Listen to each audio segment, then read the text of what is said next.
हर हर महादेव दोस्तों, स्वागत है आपका हमारे YouTube चैनल पर। आज की वीडियो में हम सुनेंगे शिव महापुराण विद्वेश्वर संहिता का 13वां अध्याय सदाचार, संध्या वंदन, प्रणव, गायत्री जाप एवं अग्निहोत्र की विधि तथा महिमा।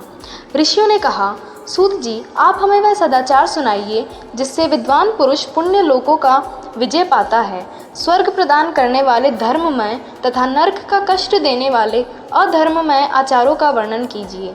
सूत जी बोले, सदाचार का पालन करने वाला मनुष्य ही ब्राह्मण कहलाने का अधिकारी है। वेदों के अनुसार आचार का पालन करने वाला एवं वेद के अभ्यासी ब्राह्मणों को विप्र कहते हैं। सदाचार, वेदाचार तथा विद्या गुणों से युक्त होने पर उसे द्विज कहते हैं। वेदों का कम आचार तथा कम अध्ययन करने वाले एवं राजा के पुरोहित अथवा सेवक ब्राह्मण को क्षत्रिय ब्राह्मण कहते हैं। जो ब्राह्मण कृषि या वाणिज्य कर्म करने वाला है तथा ब्राह्मणोचित आचार का भी पालन करने वाला है, वह वैश्य ब्राह्मण है तथा स्वयं खेत जोतने वाला शूद्र ब्राह्मण कहलाता है। जो दूसरों के दोष देखने वाला तथा परद्रोही है, उसे चांडाल द्विज कहते हैं। क्षत्रियों में जो पृथ्वी का पालन करता है वह राजा है तथा अन्य मनुष्य राजत्व विहीन क्षत्रिय माने जाते हैं। जो धान्य आदि वस्तुओं का क्रय विक्रय करता है वह वैश्य कहलाता है। दूसरों को वाणिक कहते हैं। जो ब्राह्मणों, क्षत्रियों और वैश्यों की सेवा में लग रहता है वह शूद्र कहलाता है। जो शूद्र हल जोतता है उसे वृषल समझना चाहिए।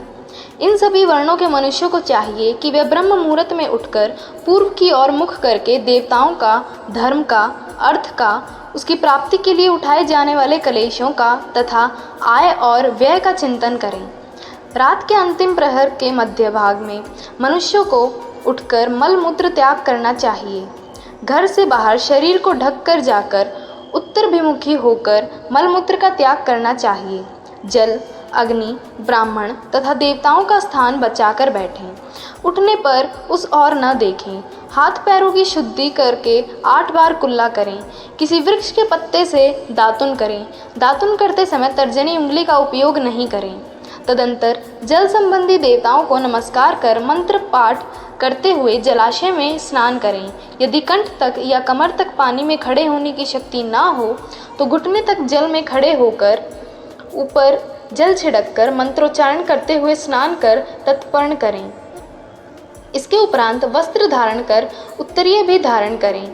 नदी अथवा तीर्थ में स्नान करने पर उतारे हुए वस्त्र वहां न धोएं। उसे किसी कुएं, बावड़ी अथवा घर में ले जाकर धोएं। कपड़ों को निचोड़ने से जो जल गिरता है वह एक श्रेणी के पितरों की तृप्ति के लिए होता है। इसके बाद जाबाली उपनिषद में बताए गए मंत्र से भस्म लगाएं। इस विधि का पालन करने से पूर्व यदि भस्म गिर जाए तो मनुष्य नरक में जाता है।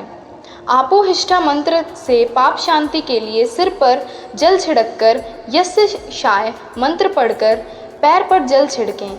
आपोहिष्ठा में 3 ऋचाएँ हैं। पहली ऋचा का पाठ कर पैर, मस्तक और हृदय में जल छिड़कें। दूसरी ऋचा का पाठ कर मस्तक, हृदय और पैर पर जल छिड़कें तथा तीसरी ऋचा का पाठ कर हृदय, मस्तक और पैर पर जल छिड़कें। इस प्रकार से स्नान को मंत्र स्नान कहते हैं।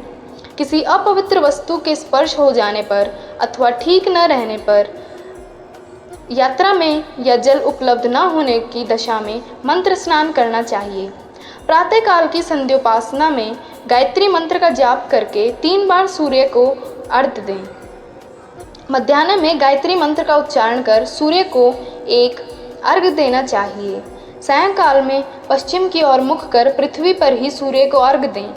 सायंकाल में सूर्यास्त से 2 घड़ी पहले की गई संध्या का कोई महत्व नहीं होता। ठीक समय पर ही संध्या करनी चाहिए। यदि संध्योपासना किए बिना एक दिन बीत जाए तो उसके प्रायश्चित हेतु अगली संध्या के समय 100 गायत्री मंत्र का जाप करें।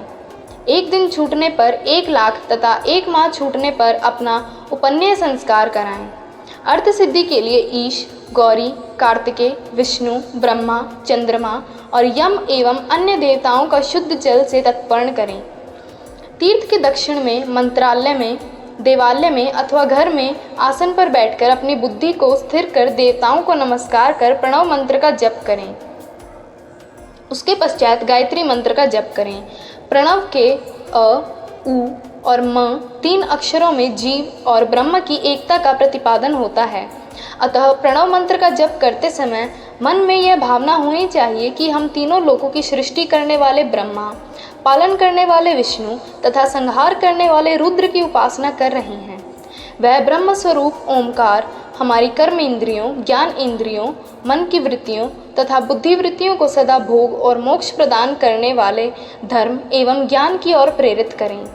जो मनुष्य प्रणव मंत्र के अर्थ का चिंतन करते हुए इसका जाप करते हैं वे निश्चय ही ब्रह्म को प्राप्त करते हैं, तथा जो मनुष्य बिना अर्थ जाने प्रणव मंत्र का जाप करते हैं उनको ब्राह्मणत्व की पूर्ति होती है। इस हेतु श्रेष्ठ ब्राह्मण को प्रतिदिन प्रातःकाल 1 सहस्त्र गायत्री मंत्र का जाप करना चाहिए। मध्य में 100 बार तथा सायं में 28 बार जाप करें। अन्य वर्णों के मनुष्य को सामर्थ्य के अनुसार जाप करना चाहिए। हमारे शरीर के भीतर मूलाधार, स्वाधिनाष्ट, मणिपुर, अनाहत, आज्ञा और सहस्त्रार्थ नामक 6 चक्र हैं। इन चक्रों में कर्मश, विद्वेश्वर, ब्रह्मा, विष्णु, ईश, जीवात्मा और परमेश्वर स्थित हैं। सद्भावना पूर्वक श्वास के साथ ओम का जाप करें। सहस्त्र बार किए गए जाप ब्रह्मलोक प्रदान करने वाला है। 100 बार किए जाप से इंद्र की प्राप्ति होती है। आत्मरक्षा के लिए जो मनुष्य अल्प मात्रा में इसका जाप करता है वह ब्राह्मण कुल में जन्म लेता है। 12 लाख गायत्री मंत्र का जाप करने वाला मनुष्य ब्राह्मण कहा जाता है। इसलिए ब्राह्मण ने 1 लाख गायत्री मंत्र का भी जाप न किया हो तो उसे वैदिक कार्यों में न लगाएं। यदि एक दिन उल्लंघन हो जाए तो अगले दिन उसके बदले में उतने अधिक मंत्रों का जाप करना चाहिए। ऐसा करने से दोषों की शांति होती है, धर्म से अर्थ की प्राप्ति होती है, अर्थ से भोग सुलभ होते हैं, भोग से वैराग्य की संभावना होती है, धर्म पूर्वक उपार्जित धन से भोग प्राप्त होता है, उससे भोगों के प्रति आसक्ति उत्पन्न होती है। मनुष्य धर्म से धन पाता है एवं तपस्याओं से दिव्य रूप प्राप्त करता है। कामनाओं का त्याग करने से अंतःकरण की शुद्धि होती है, उस शुद्धि से ज्ञान का उदय होता है।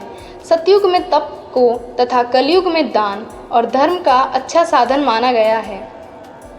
सतयुग में धन्य से, त्रेता में तपस्या और द्वापर में यज्ञ करने से ज्ञान की सिद्धि होती है, परंतु कलयुग में प्रतिमा की पूजा से ज्ञान लाभ होता है। अधर्म हिंसात्मक और दुख देने वाला है, धर्म से सुख की प्राप्ति होती है, दुराचार से दुख तथा सदाचार से सुख मिलता है। अतः भोग और मोक्ष की सिद्धि के लिए धर्म का उपार्जन करना चाहिए। किसी ब्राह्मण को 100 वर्ष के जीवन निर्वाह की सामग्री देने पर ही ब्रह्मलोक की प्राप्ति होती है। 1 सहस्त्र चंद्रयान तथा व्रत का अनुष्ठान ब्रह्मलोक दायक माना गया है। दान देने वाला पुरुष जिस देवता को सामने रखकर दान देता है, अर्थात जिस देवता को वह दान द्वारा प्रसन्न करना चाहता है, उसी देवता का लोक उसे प्राप्त होता है। धनहीन पुरुष तपस्या कर अक्षय सुख को प्राप्त करता है। ब्राह्मण को दान ग्रहण कर तथा यज्ञ करके धन का अर्जन करना चाहिए। क्षत्रिय बाहुबल से तथा वैश्य कृषि एवं गौरक्षा से धन का उपार्जन करें। इस प्रकार न्याय से उपार्जित धन को दान करने से दाता को ज्ञान की सिद्धि प्राप्त होती है एवं ज्ञान से ही मोक्ष की प्राप्ति सुलभ होती है। गृहस्थ मनुष्य को धन धान्य आदि सभी वस्तुओं का दान करना चाहिए। जिसके अन्न को खाकर मनुष्य कथा श्रवण तथा सद्कर्म का पालन करता है, उसका आधा फल दाता को मिलता है। दान देने वाले मनुष्य को दान में प्राप्त हुए वस्तु का दान तथा तपस्या द्वारा पाप की शुद्धि करनी चाहिए। उसे अपने धन के 3 भाग करने चाहिए, एक धर्म के लिए, दूसरा वृद्धि के लिए एवं तीसरा उपभोग के लिए। धर्म के लिए रखे धन से नित्य, नैमित्तिक और इच्छित कार्य करें। वृद्धि के लिए रखे धन से ऐसा व्यापार करें जिससे धन की प्राप्ति हो तथा उपभोगों के धन से पवित्र भोग भोगें। खेती से प्राप्त धन का 10वां भाग दान कर दें, इससे पाप की शुद्धि होती है। वृद्धि के लिए किए गए व्यापार से प्राप्त धन का 6वां भाग दान करना चाहिए। विद्वान को चाहिए कि वह दूसरों के दोषों का बखान ना करे। ब्राह्मण भी दोषवश दूसरों से सुने या देखे हुए छिद्र को कभी प्रकट ना करें। विद्वान पुरुष ऐसी बातें ना कहें जो समस्त प्राणियों के हृदय को रोष पैदा कर दे। दोनों संध्याओं के समय अग्नि को विधि पूर्वक दी हुई आहुति से संतुष्ट करें। चावल, धान्य, घी, फल, कंद तथा हविष्य के द्वारा स्थालीपाक बनाए गए तथा यथोचित रीति के से सूर्य और अग्नि को अर्पित करें। यदि दोनों समय अग्निहोत्र करने में असमर्थ हो तो संध्या के समय जाप और सूर्य की वंदना कर लें। आत्मज्ञान की इच्छा रखने वाले तथा धनी पुरुष को इसी प्रकार उपासना करनी चाहिए। जो मनुष्य सदा ब्रह्म ज्ञान करते हैं, देवताओं की पूजा, अग्नि पूजा और गुरु पूजा प्रतिदिन करते हैं तथा ब्राह्मणों को भोजन तथा दक्षिणा देते हैं, वे स्वर्ग लोक के भागी होते हैं। ओम नमः शिवाय।